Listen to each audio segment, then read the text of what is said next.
Assalamualaikum warahmatullahi wabarakatuh. Allahu Akbar, Allahu Akbar, Allahu Akbar, walillahil hamd. Hadirin jamaah Idul Adha rahimakumullah. Hari ini tepat setelah 9 hari kita berjuang di permulaan untuk mendapatkan cinta dan perhatian Allah Subhanahu wa taala.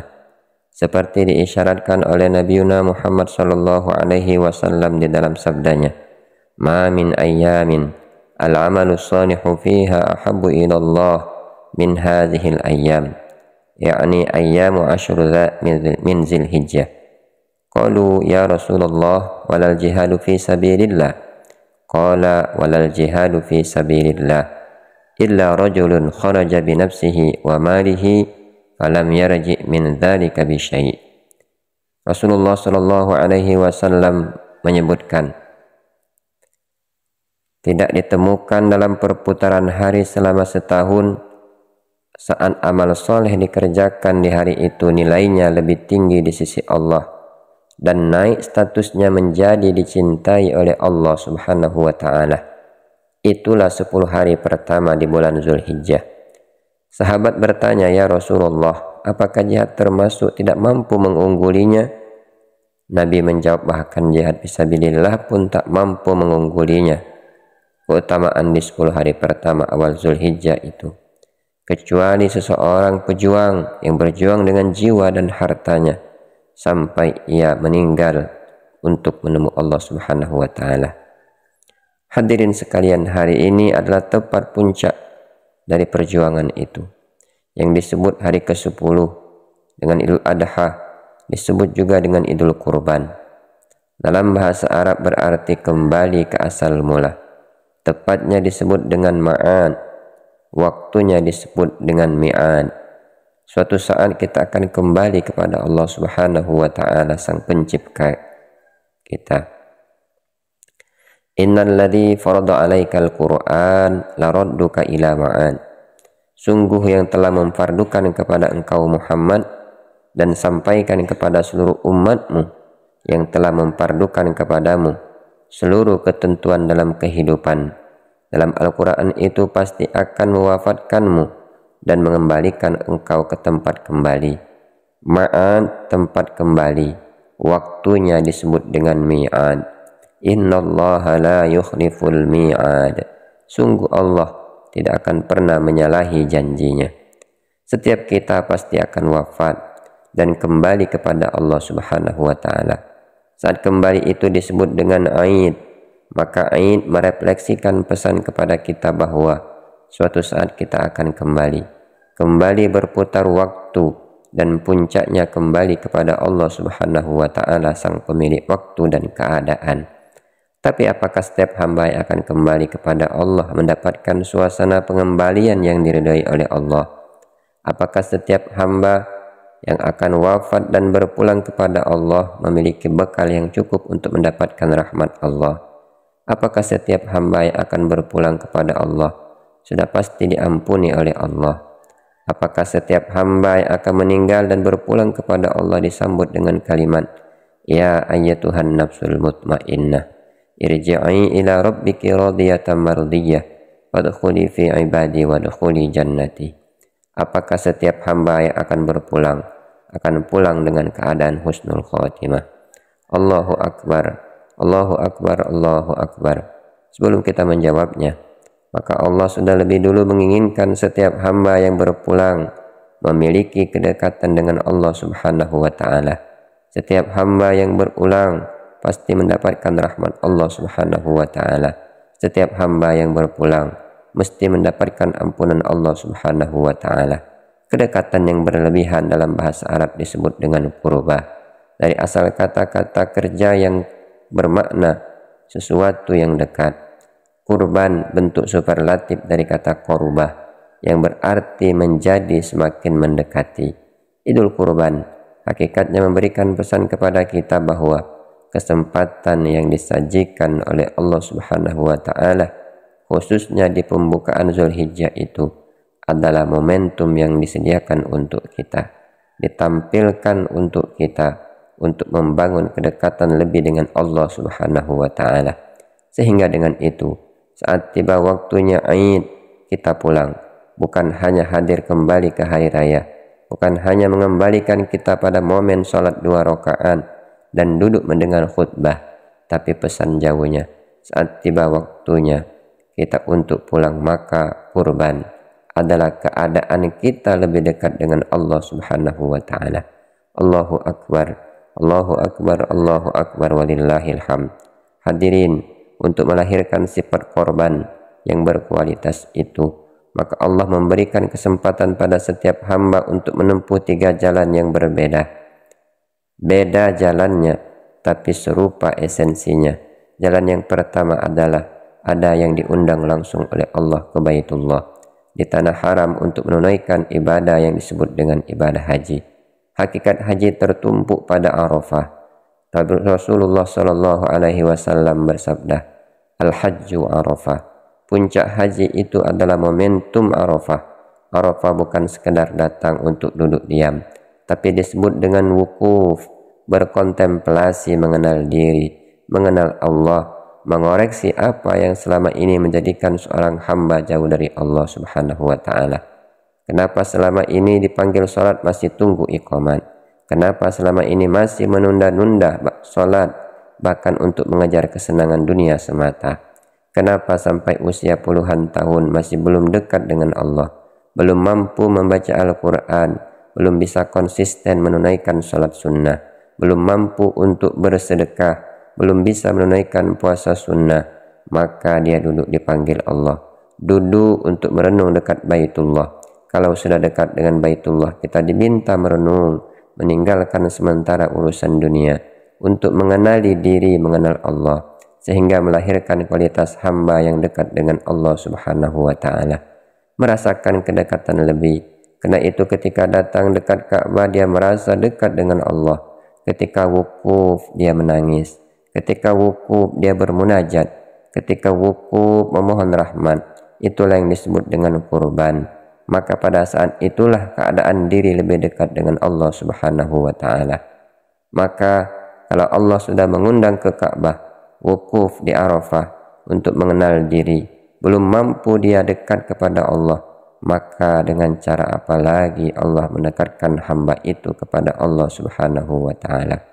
Allahu Akbar, Allahu Akbar, Allahu Akbar, walillahil hamd. Kalau kita sudah tuntas di Arafah, engkau sadar selama ini engkau jauh dari Allah, engkau sadar selama ini engkau tidak dekat dengan Allah, engkau menemukan penyebabnya, maka langsung berzikir kepada Allah. Komitmen untuk melepaskan semua sebab yang menjauhkan dari Allah itu. Maka datanglah ia ke jamarat. Ia lempari semua sebab itu yang bersumber dari dalam dirinya, disebut dengan Aqabah. Bismillahi Allahu Akbar, Bismillahi Allahu Akbar, Bismillahi Allahu Akbar. Maka lepaslah semua sebab-sebab yang menjadikan semuanya ia jauh dari Allah. Dan setelah lontaran itu dia semakin dekat dengan Allah, dan dia berjanji kepada Allah menghadap ke arah kiblat. Dia katakan, Inni wajjahtu wajhiya lilladzi fataras samawati wal ardh hanifan wa ma ana minal musyrikin. Inna salati wa nusuki wa mahyaya wa mamati lillahi rabbil alamin la syarika lahu wa bidzalika umirtu wa ana awwalul muslimin. Ya Allah, sejak hari ini aku pasrahkan diriku untuk lebih dekat denganmu. Aku bersaksi menghadap diriku kepadamu, penguasa langit dan bumi dan semesta alam. Aku berjanji, ya Allah, sungguh seluruh salatku, ibadahku, usahaku, bahkan hidup dan matiku, bila engkau wafatkan aku di tempat ini, di tanah haram ini, aku berjanji akan menjadi muslim yang baik, tidak pernah menyekutukanmu. Sejak detik ini aku pasrahkan hidupku untuk menjadi muslim yang patuh kepadamu. Maka orang semacam ini, saat pulang ia kembali ke tempat asal, ke negeri asalnya, hilang sifat buruk-buruknya, berganti sifat baik. Sifat baik yang lahir setelah buruk sirna disebut dengan birrun, melekat pada diri disebut dengan mabrurun. Maka disebutlah oleh Nabi, Al-Hajjul Mabrur laisa lahul jaza'u illal jannah. Haji yang bisa merubah pelakunya menjadi lebih baik, lebih dekat dengan Allah dan mempertahankan itu sampai ia wafat, maka tidak ada pahala yang setimpal balasan yang serupa pada dirinya, kecuali Allah siapkan surga untuknya dan dipanggil dengan panggilan yang indah di akhir hidupnya. Allahu Akbar walillahil hamd. Kemudian yang kedua, ibadah yang sama tujuannya dan sama esensinya, yaitu ibadah kurban. Ada sebagian hamba yang belum mampu atau bahkan belum mendapati kesempatan untuk mendapatkan bagian yang pertama tadi, berangkat menunaikan haji, maka Allah berikan kesempatan kedua yang berbeda caranya tapi sama esensinya. Bahkan ibadahnya pun disebut dengan ibadah yang serupa dengan ujung dan asalnya, yaitu korban. Maka disebutlah ibadah yang kedua dengan ibadah kurban. Al-udhiyah, nama lainnya adalah kurban. Bahkan diserupakan isinya dengan esensinya oleh Rasulullah Shallallahu Alaihi Wasallam. Jika yang di Mekah sana mengenakan pakaian ihram, lembaran seperti kain kapan, tinggalkan yang haram, jauhi yang dilarang dengan jangan potong kuku, jangan potong rambut, karena Allah berkenan akan mengampuni seluruh dosa yang melekat pada tubuh, dari ujung kepala sampai ujung kaki. Jangan sampai sebelum diampuni terlepas itu semua. Dengan pakaian ihram itu engkau berjanji, berkomitmen sejak detik itu meninggalkan segala yang dilarang. Maka yang berkurban ia menyiapkan hewan kurban. Maka disabdakan oleh Rasulullah Shallallahu Alaihi Wasallam, "Idza ra'aitum hilal dzilhijjah wa arada ahadukum ayyudhiya falyumsik an sya'rihi wa azfarihi." Jika engkau melihat awal bulan Zulhijjah dan engkau berniat untuk berkurban, maka tahanlah dirimu, jangan sampai engkau memotong rambut dan kuku-kukumu. Kaum muslimin jama'il adha rahimakumullah, ada orang yang dalam hidupnya lekat dengan sifat takwa. Diminta sholat dia sholat, diminta infak dia infak, diminta baca Al-Quran dia baca Quran. Tapi ada yang menghambat dia untuk gemar menunaikan sholat, ada yang menghambat dia untuk tidak berinfak, ada yang menghambat dia bahkan untuk sekedar belajar membaca Al-Quran. Apa itu? Sifat-sifat hewani. Bahkan ada, kata Al-Quran, orang-orang yang saking meninggikan nafsunya, dia akan lebih rendah daripada binatang.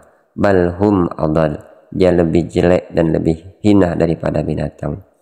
Sapi itu hewan, dia hanya memakan rumput.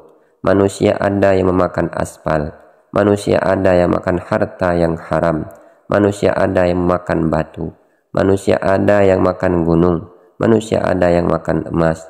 Demi mengejar emas itu dia meninggalkan sholat, demi mengejar perak dia berselisih, bahkan saling bertengkar, bahkan saling menumpahkan darah yang tidak pernah itu dilakukan oleh hewan. Maka saat hewan itu disembelih, bayangkan dengan mengalirnya darah itu, disitulah kita bertekad kepada Allah untuk meninggalkan perbuatan sifat-sifat hewani. Jika yang berhaji mendapatkan takwa, maka yang berkurban lewat hewan pun disamakan Allah dengan penerimaan takwanya. Yang berkurban dengan hewan, Allah Subhanahu wa taala berfirman, "La yanarallaha dima'uha wa la luhumuha walakin yanaluhu taqwa minkum." Yang sampai kepada Allah itu bukan dagingnya, bukan darahnya, tetapi takwalah yang sampai kepada Allah Subhanahu wa taala. Takwanya muncul ketika itu nafsunya dilempar. Takwanya muncul, maka berpeluang yang di sana mabrur, yang di sini pun mabrur. Allahu Akbar walillahil hamd. Hadirin, sebagai penutup yang ketiga, ya Allah, saya belum terpanggil haji, saya belum punya kemampuan berkurban lewat hewan. Apa yang bisa mampu saya lakukan? Rasulullah Shallallahu Alaihi Wasallam bersabda, "Innallaha yakfuru bisawmi yaumi arafah as-sanatil lati qablaha was-sanatil lati ba'daha." Bila ada orang yang belum berhaji, belum mampu berkurban, maka tunaikanlah puasa. Bukankah wukuf hari ke-9? Bukankah tidak wukuf puasa di hari yang 9? Perhatikan cara memahaminya. Yang di sana wukuf di hari ke-9, yang belum sempat wukuf puasa di hari ke-9. Cara menunaikan puasa Yaum Arafah, sangat engkau berpuasa itu ikuti cara mendekatkan diri kepada Allah seperti orang wukuf di Arafah. Itu maksudnya, bukan hanya menahan lapar dan haus, bukan hanya menahan syahwat, tapi saat puasa di hari 9 itu seperti orang wukuf, mengoreksi diri, introspeksi diri, muhasabah diri. Maka kita pun yang di sini yang tidak berangkat menunaikan haji, kita introspeksi di tanggal 9 itu. Kita merenung apa yang selama ini menjadikan saya sehingga tak mampu dekat dengan Allah. Orang sebelum azan sudah siap-siap ke masjid. Saya bahkan rumah dekat dengan masjid, tapi kaki tak mampu melangkah ke masjid. Sudah selesai waktu sholat dan akan berganti, belum ada sentuhan jiwa untuk melaksanakan sholat. Apa yang salah dengan saya? Anak kecil umur 3 tahun hafal Al-Quran, bahkan ada yang matanya tidak mampu melihat. Saya diberi oleh Allah umur 30 tahun, 40 tahun, 50 tahun, bahkan untuk sekedar baca Al-Quran pun belum mampu, belum ada waktunya. Apa yang salah terhadap diri saya? Allah mengatakan renunglah, merenunglah. Nabi juga menunaikan, kata Nabi, tunaikan puasa dan renungi itu. Sejenak berkontemplasi, mungkin dengan puasa akan lebih tenang. Kalau mampu melakukan itu dan tobat, dia sadar dan merenung, maka akan terjadi kedekatan hubungan dengan Allah Subhanahu wa Ta'ala. Saat dia meminta ampun kepada Allah, kata Nabi, diampuni dosa-dosa yang telah lalu, minimal setahun ke belakang itu, dan dijaga dia tidak berbuat dosa lagi setelah itu. Bagi orang yang haji tujuan takwa, orang yang berkurban lewat hewan disebut dengan takwa, dan orang yang berpuasa pun ujungnya adalah takwa. Ya ayyuhalladzina amanu taqullah, ya ayyuhalladzina amanu kutiba alaikumus syiyam kama kutiba alal ladzina min qablikum la'allakum tattaqun. Tujuan daripada orang berpuasa itu adalah takwa, sama dengan tujuan haji dan tujuan dari berkurban itu. Allahu akbar walillahil hamd. Hadirin, tinggal kini kita harus mampu menempatkan diri kita di mana kita diinginkan oleh Allah dan Rasul-Nya. Apakah berhaji, apakah berkurban lewat hewan, ataukah dengan kemarin kita berpuasa, atau ada saudara kita yang hari ini berpuasa, maka buktikan dengan semua itu kita berhasil dengan pilihan itu dan menjadi lebih dekat dengan Allah Subhanahu wa Ta'ala. Amin amin ya rabbal alamin. Barakallahu li wa lakum fil Qur'anil azim. Wa nafa'ni wa iyyakum bima fihi minal ayati wa zikril hakim. Taqabbalallahu minkum minna wa minkum taqabbal ya karim. Assalamualaikum warahmatullahi wabarakatuh.